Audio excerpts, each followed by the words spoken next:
नमस्कार दोस्तों, मैं Dharmendra Verma online study with DK में आपका बहुत बहुत स्वागत करता हूं। आज हम बात करने वाले हैं बाल विकास में जो सिद्धांत होते हैं उनके उपनाम के बारे में। उदाहरण के तौर पर हम जाने, जैसे कि आपसे पूछा गया कि प्रयास एवं त्रुटि का जो सिद्धांत है उसको किस नाम से जाना जाता है और किस नाम से जाना जाता है। इस प्रकार के प्रश्न आपसे पूछे जाए एग्जाम हो या फिर अन्य टेट एग्जाम हो, तो उसी को देखते हुए यहाँ पर 13 सिद्धांत लिए हैं जो कि इंपोर्टेंट है। इनके उपनाम आपको बताए जाएंगे, इनके अन्य नाम आपको बताए जाएंगे। तो आपको स्किप नहीं करना है, वीडियो को पूरा देखना है और अंत में हमें जरूर बताना है कि आज का जो वीडियो है वो आपको कैसा लगा। यहाँ पर किस किस सिद्धांतों को आपको बताया जाएगा, उसके प्रवर्तक के बारे में भी आपको बताया जाएगा। जैसे कि गेस्टाल्ट सिद्धांत के प्रवर्तक कौन है, मैक्स वर्दीमर, कोहलर, कोफका और लेविन है। प्रयास एवं त्रुटि का सिद्धांत, बहुकारक का सिद्धांत, क्रिया प्रसूत अनुबंधन सिद्धांत, शास्त्रीय अनुबंधन सिद्धांत, प्रबलन का सिद्धांत, संगठनात्मक विकास का सिद्धांत, समीपस्थ अनुबंधन का सिद्धांत, चिन्ह अधिगम सिद्धांत, सामाजिक एवं सांस्कृतिक विकास का सिद्धांत, संरचनात्मक अधिगम सिद्धांत, एक तत्व का सिद्धांत और समूह कारक का सिद्धांत। ये जो 13 सिद्धांत हैं इनके बारे में आपको बताया जाएगा कि इनको और किन किन नामों से जाना जाता है। तो आपको स्किप नहीं करना है, वीडियो को लाइक करना है, शेयर करना है, चैनल को सब्सक्राइब कर लेना है। सबसे पहले आपको ये तीनों कार्य कर लेना है फटाफट, है ना। तो शुरुआत करते हैं। शुरुआत करने से पहले अभी तक आपने हमारे apps online study with DK को डाउनलोड नहीं किया है तो उसको डाउनलोड कर लीजिएगा। वहां पर भी आपको बहुत सारी पीडीएफ उपलब्ध हो जाएगी, तो लिंक डिस्क्रिप्शन में चेकआउट कर लीजिएगा, है ना। तो चलिए, सबसे पहला मैंने लिया है यहाँ पर सिद्धांत गेस्टाल्ट सिद्धांत। काफी इंपोर्टेंट है, इससे संबंधित काफी प्रश्न पूछ जाते हैं। सबसे पहले जानेंगे कि इसके प्रवर्तक कौन है। तो इसके प्रवर्तक आपके मैक्स वर्दीमर है, कोहलर है, कोफका है और लेविन है। यदि जनक के बारे में पूछे कि भाई जनक कौन है गेस्टाल्ट सिद्धांत के, तो याद रखिएगा वो मैक्स वर्दीमर है। कौन है? मैक्स वर्दीमर है ना। तो इस प्रकार के प्रश्न आपके यूपी टेट एग्जाम में और अन्य टेट एग्जाम में पूछे जाते हैं। तो अब बात करते हैं कि जो गेस्टाल्ट सिद्धांत है उसको और किस किस नाम से जाना जाता है। अंतर्दृष्टि का सिद्धांत, सीधे सीधे आपसे पूछा जाए कि अंतर्दृष्टि का सिद्धांत किसके द्वारा दिया गया है, तो वो आपका कोहलर के द्वारा दिया गया है ना। इस प्रकार के प्रश्न पूछे जाते हैं। समझ का सिद्धांत भी कहते हैं आपका गेस्टाल्ट सिद्धांत को। गेस्टाल्ट सिद्धांत भी कहा जाता है, गेस्टाल्टवादी सिद्धांत भी कहा जाता है, पूर्णाकार का सिद्धांत भी कहा जाता है, सूझ सिद्धांत भी कहा जाता है, समग्र सिद्धांत भी कहा जाता है, सोच का सिद्धांत और पूर्ण से अंश का सिद्धांत। ये 9 जो मैंने नाम बताए हैं किसके नाम है, किसके अन्य नाम है या फिर उपनाम है गेस्टाल्ट सिद्धांत के।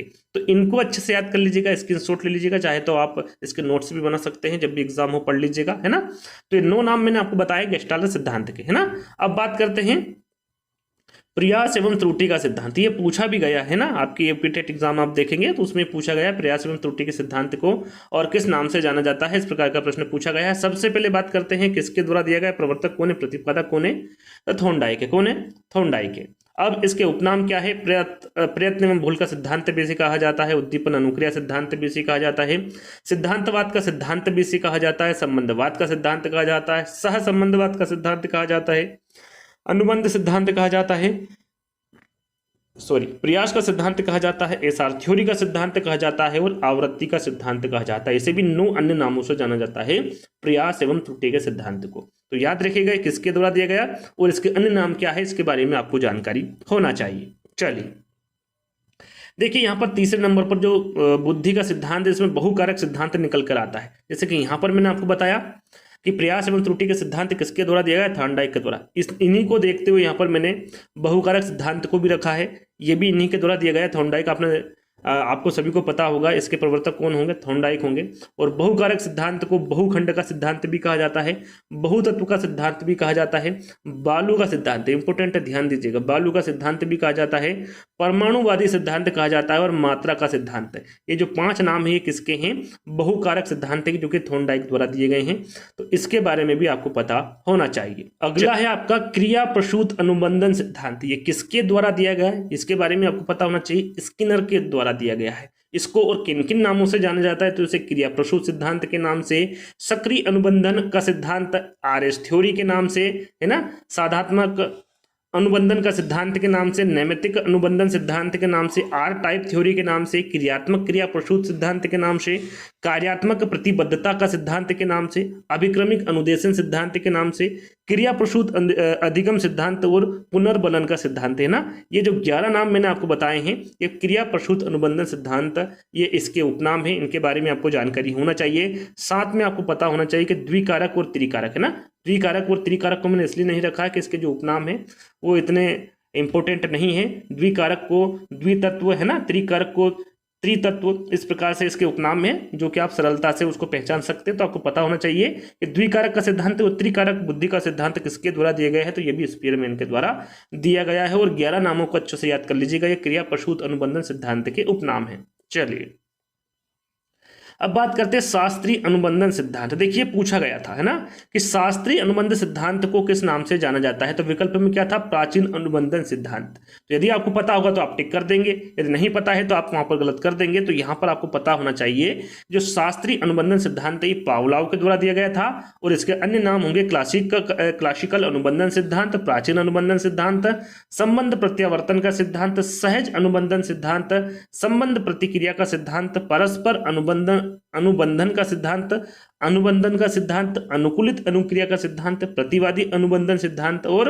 अनुबंधित अनुक्रिया का सिद्धांत। ये 10 नामों से शास्त्रीय अनुबंधन सिद्धांत को जाना जाता है। इसके अन्य नाम है, उपनाम है, तो इनके बारे में भी आपको जानकारी होना चाहिए। देखिए अब प्रबलन के बारे में हम जानेंगे कि प्रबलन का जो सिद्धांत है ये CL हल के द्वारा दिया गया है, और इसके उपनाम है यहाँ पर आप देख सकते हैं, पुनर्वलन का सिद्धांत कहते हैं इसे, विधिक सिद्धांत कहते हैं, गणितीय सिद्धांत भी इसे कहा जाता है, परिकल्पित निगमन सिद्धांत भी कहा जाता है, आवश्यकता अवकलन सिद्धांत कहा जाता है इसे, जैविकी अनुबंधन का सिद्धांत कहा जाता है, प्रबलन के सिद्धांत को उद्देश्य प्रवणता सिद्धांत कहा जाता है, सबलीकरण का सिद्धांत इंपोर्टेंट है, याद कर लीजिएगा, चालक न्यूनता का सिद्धांत, यथार्थ अधिगम का सिद्धांत और परिष्कृत का सिद्धांत।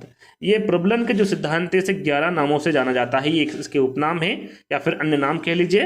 तो इनके बारे में आपको जानकारी होना चाहिए, स्क्रीनशॉट ले लीजिएगा, जब भी समय मिले एक बार पढ़ लीजिएगा, क्योंकि मुझे नहीं लगता कि एक बार में आप याद कर पाएंगे, है ना, इसको आपको बार बार पढ़ना पड़ेगा।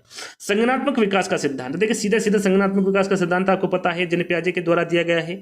यहाँ पर अभी यदि पूछा जाए आपसे कि अवस्था सिद्धांत किसके द्वारा दिया गया है, तो कभी कभी बच्चे कंफ्यूज हो जाते हैं। तो आपको पता होना चाहिए ये संज्ञानात्मक विकास के ही उपनाम है, यानी कि संज्ञानात्मक विकास के सिद्धांत को विकासात्मक सिद्धांत, विकासीय अवस्था सिद्धांत और अवस्था सिद्धांत कहा जाता है।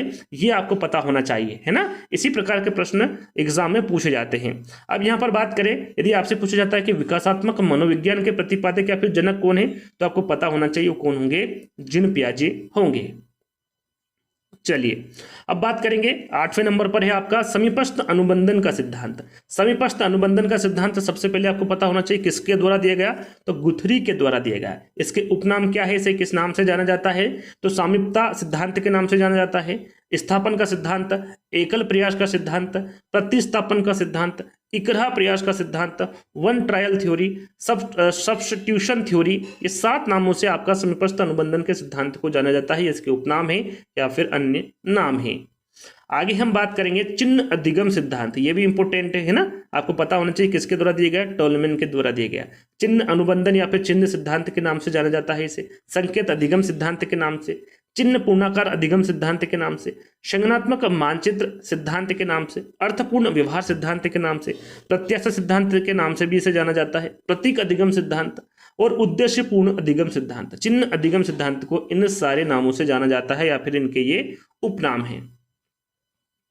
अब बात करते हैं सामाजिक एवं सांस्कृतिक विकास का सिद्धांत, जो कि काफी इंपोर्टेंट है, एग्जाम में पूछा जाता है। किसके द्वारा दिया गया, तो ये वाइगोत्स्की के द्वारा दिया गया। सामाजिक विकास का सिद्धांत सीधा सीधा पूछा जाता है, किसके द्वारा दिया गया, तो ये वाइगोत्स्की के द्वारा दिया गया। भाषा विकास का सिद्धांत, ये इसके उपनाम है ना, ये किसका उपनाम है या फिर ये किसके अन्य नाम है, सामाजिक एवं सांस्कृतिक विकास के, है ना। तो भाषा विकास का सिद्धांत, सामाजिक रचनावाद, ये भी इसका उपनाम है ना। ZPD आपको पता होगा, जोन ऑफ प्रोक्सिमल डेवलपमेंट सिद्धांत, ये भी आपका उपनाम है इसका, किसका, सामाजिक एवं सांस्कृतिक विकास का। ये इंपोर्टेंट है, ये सबसे ज्यादा पूछा जाता है। तो ZPD के बारे में भी आपको पता होना चाहिए। आगे हम बात करें तो संरचनात्मक अधिगम सिद्धांत, ये किसके द्वारा दिया गया है, तो ये ब्रूनर के द्वारा दिया गया। किसके द्वारा, ब्रूनर के द्वारा दिया गया है संरचनात्मक अधिगम सिद्धांत। इसे अन्वेषण सिद्धांत, इंपोर्टेंट आपका अन्वेषण सिद्धांत है ना, तो इसको अन्वेषण सिद्धांत के नाम से और निर्मितवाद सिद्धांत के नाम से जाना जाता है आपका संरचनात्मक अधिगम सिद्धांत, जो कि ब्रूनर के द्वारा दिया गया। अब बात करेंगे बुद्धि के सिद्धांत के बारे में, है ना। एक तत्व का जो सिद्धांत है वो किसके द्वारा दिया गया है, तो ये अल्फ्रेड बीने के द्वारा दिया गया है। अल्फ्रेड बीने, सीधा सीधा प्रश्न पूछा जाता है ना। अब एक तत्व के सिद्धांत को और किन नामों से जाना जाता है, इसे एक कारक का सिद्धांत, एक इकाई का सिद्धांत, एक घटक का सिद्धांत, है ना। ये तीनों ज्यादा इसमें याद करने की आवश्यकता नहीं है। आपको याद क्या करना है, निरंकुशवादी सिद्धांत और बुद्धि का प्राचीन सिद्धांत। ये मैंने इसलिए लिखा है, यदि आपसे सीधा सीधा पूछा जाए कि बुद्धि का सबसे प्राचीन सिद्धांत कौन सा है, तो आपको पता होना चाहिए वो एक तत्व का सिद्धांत है, प्राचीन सिद्धांत है ना। यदि पूछा जाए बुद्धि का, तो आपका एक तत्व का सिद्धांत है ना। तो ये आपको ध्यान में रखना है। आगे हम बात करें 13वें नंबर पर, जो कि अंतिम आपका सिद्धांत है, समूह कारक सिद्धांत। और ये भी इंपोर्टेंट है। समूह कारक सिद्धांत सीधी सीधी पूछा जाता है, किसके द्वारा दिया गया, तो ये थ्रस्टन के द्वारा दिया गया। इसे समूह तत्व का सिद्धांत, संघ सत्तात्मक का सिद्धांत और प्राथमिक मानसिक योग्यता का सिद्धांत के नाम से भी समूह कारक सिद्धांत को जाना जाता है। तो ये 13 सिद्धांत आपको बताया। आई होप आपको ये वीडियो पसंद आया होगा। कम समय में ये हर बार सोचता हूं कि कम समय में आपको ज़्यादा प्रश्न मिले और आपकी अच्छी तैयारी हो, है ना। हमने अभी तक बहुत सारे वीडियो बनाए हैं जिसमें प्रीवियस ईयर पेपर के हर एक प्रश्न को आपको समझाया है, टॉपिक वाइज आपको समझाया है। यदि आपने उन वीडियो को नहीं देखा है तो उसकी प्लेलिस्ट हमने बना के रखी, तो प्लेलिस्ट को एक बार चेक कर लीजिएगा। बहुत सारे वीडियोज हमने आपके लिए बना के रखे हैं, तो उनको भी एक बार चेकआउट कर लीजिएगा, है ना। तो जल्दी ही दोस्तों एक नई वीडियो के साथ मिलेंगे। जब तक के लिए धन्यवाद।